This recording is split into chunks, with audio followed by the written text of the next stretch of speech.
Lucky new city bank से अपना supreme card लेकर निकल रहा था। असल में उसे क्लास में जाने में देर हो रही थी, इसलिए वो बिना यास्मीन से कुछ कहे या उसे सबक सिखाए वहां से निकल गया था। लकी दिल्ली यूनिवर्सिटी के ही एक कॉलेज में पढ़ता था।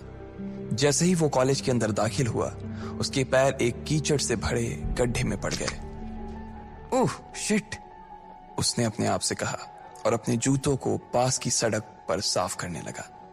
वो कॉलेज एडमिनिस्ट्रेशन के दफ्तर की ओर देखकर उसे कोस रहा था।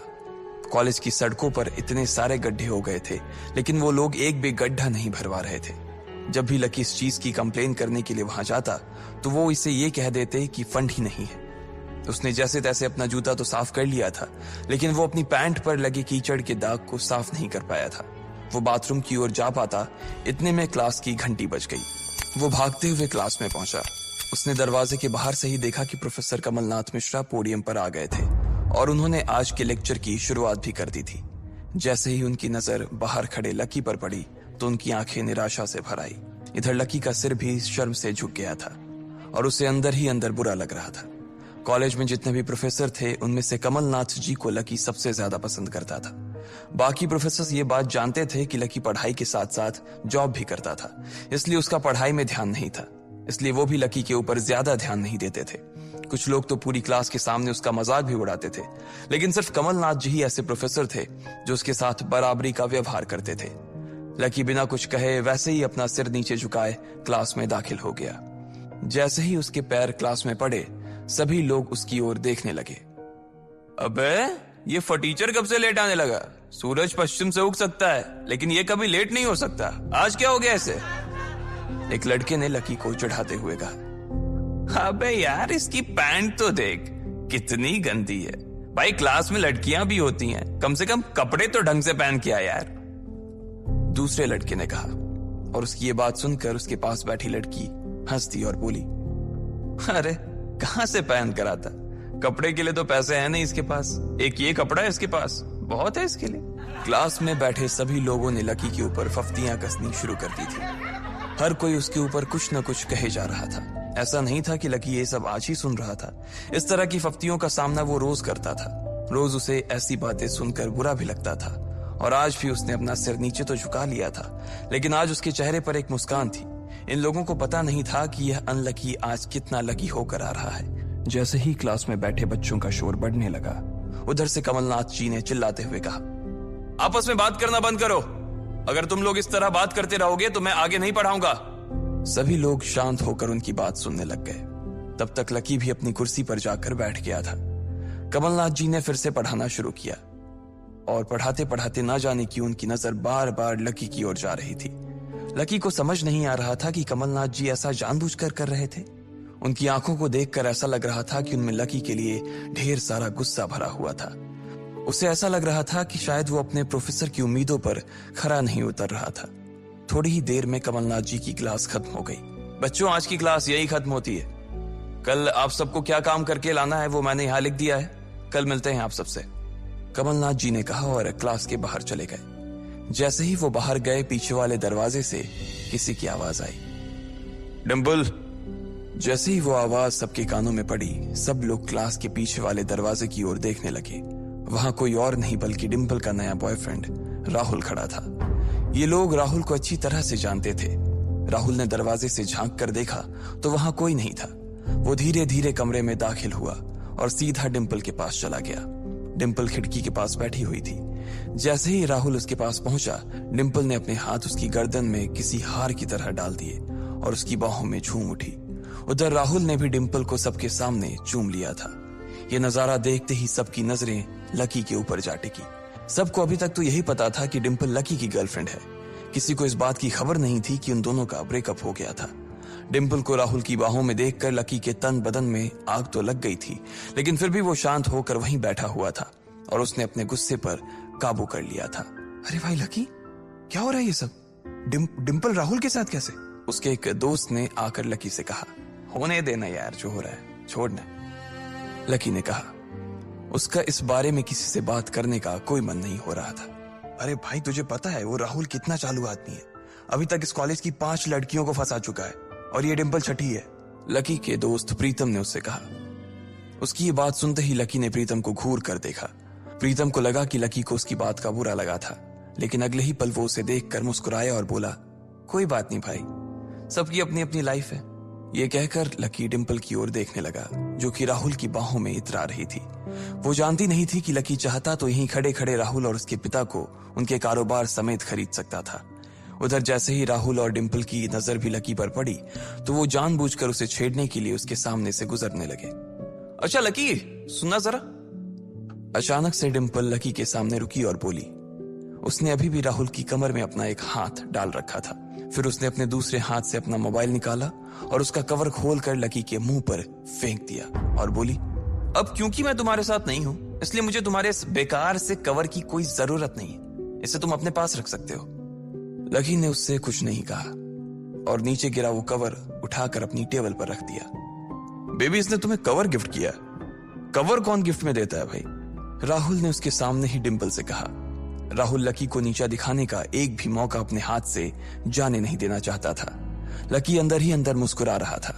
डिंपल ने राहुल की ओर देखा और बोली, बेबी, बात यह है कि जिसकी मोबाइल खरीद कर गिफ्ट करने की औकात नहीं होगी, वो सिर्फ कवर ही तो गिफ्ट कर सकता है ना, और क्या। कोई बात नहीं बेबी, मैं आज ही तुम्हें एक नया फोन दिलवाता हूँ। आ जाओ, चलते हैं कनॉट प्लेस और वहां से लाते हैं बेबी के लिए एक नया फोन, राहुल ने कहा। लकी का मन तो यही कर रहा था कि वो जोर से राहुल के ऊपर हंसे, लेकिन उसने अपनी हंसी को रोक लिया था। हाँ बेबी, हमने एक पहले नया फोन खरीदेंगे और फिर उस फोन की पार्टी भी करेंगे, और उसके बाद आज, डिंपल ने कहा और राहुल के चेहरे पर उंगलियां फिराने लगी। राहुल भी और लकी भी उसके इशारे को समझ गए थे। लकी जानता था कि ये सब सिर्फ उसे चिढ़ाने के लिए वो कर रही थी, लेकिन लकी को खुद के लिए नहीं बल्कि डिंपल के लिए बुरा लग रहा था। वो मन ही मन ये सोच रहा था कि अगर डिंपल बस थोड़ा सा और इंतजार कर लेती तो आज लकी उसके लिए फोन की पूरी दुकान खरीद कर रख देता। भाई, ये सब क्या हो रहा है? तेरे सामने ये सब हो रहा है और तू बस मुस्कुराए जा रहा है। गुस्सा नहीं आ रहा तुझे? प्रीतम ने लकी से पूछा। नहीं यार, जो हो रहा है अच्छा ही हो रहा है। जो होता है वो भी अच्छे के लिए होता है, इसलिए चल यार, छोड़, लकी ने कहा और फिर राहुल और डिंपल की ओर देखने लगा। अब उन दोनों की नजर लकी के मुस्कुराते हुए चेहरे पर पड़ी तो वो अंदर से भवक गए। दोनों की दोनों ही ये सब सिर्फ और सिर्फ लकी को जलाने के लिए कर रहे थे, लेकिन वो तो ऐसे बैठा था जैसे उसका और डिंपल का कोई रिश्ता ही नहीं था। जब अपनी इस बातों का लकी के ऊपर कोई असर होता नहीं दिखा तो डिंपल राहुल से बोली, बेबी चलो यहां से। बेबी नहीं बेबी, हबी। आज से तुम मुझे हबी बोलोगी और मैं तुम्हें बोलूंगा मेरी प्यारी वाइफी, राहुल ने कहा और लकी के सामने ही डिंपल को चूम लिया। ये देखते ही लकी थोड़ा सा जल भुन तो गया और उसका जवाब भी वो राहुल को देना चाहता था, इसलिए उसने कहा, डिंपल ये सब क्यों कर रही हो तुम? क्या दिखाना चाहती हो इससे? लकी को डिंपल का ऐसा रूप देखकर उसी के लिए बुरा लग रहा था। राहुल की किसी बात का तो लकी के ऊपर कोई असर ही नहीं हुआ, लेकिन लकी की इस बात का राहुल को जरूर बुरा लग गया था। उसने गुस्से से अपनी नाक फुलाते हुए कहा, ओए फटीचर, ज्यादा बकवास करने की जरूरत नहीं है। आज के बाद अगर तूने मेरी डिंपल के बारे में कुछ कहा या उसकी तरफ आंख उठाकर भी देखा ना तो मैं राजपथ पर तेरी परेड करवा दूंगा। रहने दे भाई, उसकी जरूरत नहीं पड़ेगी। मैं खराब चीज ना तो देखता हूं और ना ही उसके बारे में बात करता हूं, लकी ने कहा और फिर से प्रीतम की ओर देखकर हंसने लगा। जिस तरह से लकी आज राहुल के मुंह पर जवाब फेंक कर मार रहा था, प्रीतम को तो विश्वास ही नहीं हो रहा था कि ये वही लकी है जो उसका दोस्त हुआ करता था। उधर राहुल उसका जवाब सुनकर गुस्से से लबरेज हो रहा था। वो लकी को सबक सिखाने के लिए अपना घूंसा तान कर उसकी दिशा में बढ़ा ही रहा था कि इतना ही में पीछे से एक लड़की की आवाज आई, डिंपल। सब लोगों ने फिर से उस आवाज की ओर देखा। वहां पर एक थोड़े छोटे कद की लड़की खड़ी थी और वो गुस्से से डिंपल की ओर देख रही थी। उसकी आंखों पर चश्मा लगा था और उसके बाल खुले हुए थे। अब तू हद से आगे बढ़ती जा रही है डिंपल। लकी जैसे लड़के को छोड़कर तू इस एक नंबर के लफंगे लड़के के साथ पड़ी है। तुझे तो कॉलेज के किसी गड्ढे में जाकर डूब मरना चाहिए। साक्षी, क्या कह रही है तू? जुबान संभाल अपनी, डिंपल ने कहा। राहुल के बारे में बुराई नहीं बल्कि लकी के बारे में अच्छी बातें सुनकर डिंपल का मन खराब हो गया था। जब डिंपल लकी के साथ थी तो उसकी साक्षी से भी अच्छी दोस्ती थी। साक्षी एक बहुत ही सुलझी हुई लड़की थी। जब भी डिंपल और लकी के बीच किसी बात को लेकर झगड़ा होता तो डिंपल उसे सुलझाने के लिए अक्सर साक्षी की ही मदद लेती थी। मैं जो कह रही हूं ना, सही कह रही हूं। तुझे सीरियसली शर्म आनी चाहिए डिंपल। मैंने कभी नहीं सोचा था कि तू ऐसी लड़की निकलेगी। लकी जैसा बंदा ना तुझे कहीं नहीं मिलेगा, साक्षी ने कहा और एक कदम आगे आ गई। इधर लकी ने देखा कि साक्षी की बात सुनते ही राहुल के कान खड़े हो गए थे, लेकिन वो सच बोल रही थी, इसलिए राहुल भी कुछ नहीं कर सकता था। साक्षी लकी के पास आकर खड़ी हुई और बोली, तू इतनी जल्दी कैसे भूल गई यार? लकी तेरे लिए हर टफ टाइम में खड़ा रहा था। जब भी तू बीमार होती थी और तेरे खड़े होने की भी हालत नहीं होती थी तो बेचारा तेरे लिए खाना बनाता था, तेरे कपड़े धोता था और तो और तेरे लिए दवाई तक लेके आता था। तुझे याद है ना जब हम हिमाचल घूमने गए थे और तेरे पैर में मोच आ गई थी तो ये बेचारा अपनी नौकरी छोड़कर भागा भागा रात में हमारे पास आ गया था। इतना प्यार किया इसने तुझसे और तू इसे छोड़कर जा रही है, साक्षी ने कहा। अपने लिए साक्षी के मुंह से इतना सब कुछ सुन लेने के बाद लकी ने अपनी गर्दन नीचे झुका ली थी। उसे डिंपल के साथ बिताए वो सारे लम्हे याद आ रहे थे। वो डिंपल के ऊपर जान छिड़कता था। उसका बस चलता तो वो डिंपल को अपनी हथेलियों पर लेकर घूमता। भले ही उस वक्त उसके पास पैसे नहीं थे, लेकिन वो फिर भी डिंपल की छोटी सी छोटी डिमांड को पूरा करने के लिए अपनी जान लगा देता था। जो कवर डिंपल ने उसके मुंह पर फेंक कर मारा था, वो कवर को खरीदने के लिए लकी ने 3 दिन तक ओवर टाइम किया था। लकी को जैसे ही ये सब याद आया, उसकी पलकों की कोरे भींग गई थी। इधर साक्षी की बात पूरी नहीं हुई थी। उसने आगे कहा, अरे ये लकी अपनी छोटी सी सैलरी में से भी रोज तेरे गोलगप्पे के लिए पैसे निकाल लेता था। तुझे नहीं पता है, मुझे पता है कि आज भी एक बाइक खरीदने के लिए बंदा तेरे लिए पैसे जुटा रहा था। रोज दाल और रोटी खा रहा है सिर्फ इसलिए ताकि तुझे बाइक पर घुमा सके, और तू ऐसे आदमी को नीचा दिखाने की कोशिश कर रही है। ये सब सुनकर डिंपल का चेहरा ही बुझ गया था।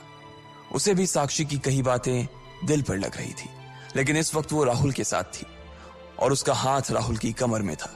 वो चाह कर भी राहुल के खिलाफ ना तो कुछ बोल सकती थी और ना ही कुछ सुन सकती थी, इसलिए उसने अपने बचाव में कहा, हाँ तो ये तो इसका प्रॉब्लम है ना। मैंने इससे पहले ही कहा था कि ये मेरा प्यार अफोर्ड नहीं कर पाएगा, तो फिर ये मेरे साथ इतना आगे क्यों बढ़ा? आज अगर मैं चीज सैंडविच खा सकती हूँ तो फिर मैं बिना घी वाली रोटी क्यों खाऊं? लकी डिंपल की ये बात सब सुन रहा था और उससे पहले कि वो कुछ जवाब देता, अचानक ही उसका फोन बज उठा। उसने मोबाइल निकाल कर देखा तो पाया कि किसी अनजान नंबर से उसे फोन आया था। साक्षी और डिंपल के बीच हो रही बहस के बीच ही लकी फोन उठाने के लिए वहां से निकल गया। देखा कितनी बदतमीजी से उठ के चला गया, चलो अभी। डिंपल ने राहुल के हाथ को कसकर पकड़ा और निकल गई। इधर फोन पर लकी कुछ बोल